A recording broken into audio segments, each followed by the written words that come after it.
Hello বন্ধুরা, আশা করি তোমরা সকলে খুব খুব খুব ভালো আছো। আর আমিও কিন্তু ভীষণ ভালো আছি। আর এখন কিন্তু দুপুর বাজে প্রায় 12:30 একটা। আমরা কিন্তু এখন সমুদ্রে স্নান করতে চলে এসেছি। ঘুম থেকে উঠে কিন্তু ফ্রেশ হয়ে আমরা কিন্তু ব্রেকফাস্ট করে নিয়েছিলাম, তারপরে সমুদ্রে স্নান করতে গেছিলাম। এবার দুপুরবেলা করে স্নান টান করে এসে খাওয়া দাওয়া কমপ্লিট করে আমরা কিন্তু রেডি হয়ে 4টের সময় মন্দিরে যাচ্ছি। সেগুলো তোমাদের দেখানো সম্ভব হয়নি। তারপরে দেখো আমরা এখানে মন্দিরে চলে এসেছি।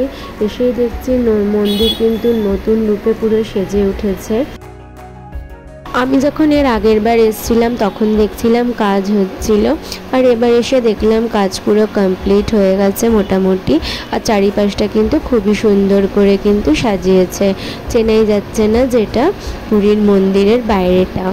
তারপরে এখানে যথারীতি এই লাইন থেকে গেলাম, তো যাওয়ার পরে বললো এখানে জুতো রাখার ব্যবস্থা আছে ভেতরে।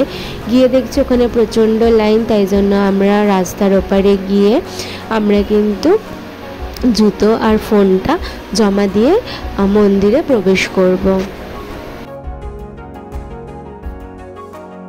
তারপরে তোমরা দেখতেই পাচ্ছ যে চারিপাশটা কি সুন্দর করে সেজে উঠেছে। তো তোমরা যারা আমার চ্যানেলটাকে এখনও সাবস্ক্রাইব করোনি, প্লিজ সাবস্ক্রাইব করে দিও, লাইক শেয়ার কমেন্ট করে অবশ্যই জানিও ভিডিওটা তোমাদের কেমন লেগেছে। আর আমি আমার এই ভিডিওটা ঠিক পরের দিন করেছিলাম, মানে মঙ্গলবার। তো আমি ভিডিওটা খুব একটা লেন্দি করছি না। আর পরের দিন আমি কি করেছি অবশ্যই কিন্তু তোমাদের সঙ্গে শেয়ার করব।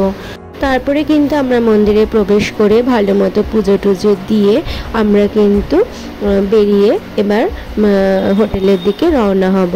তো আমি নেক্সট ডে কী করেছি অবশ্যই তোমাদের কিন্তু দেখাবো। তো চলো, টাটা।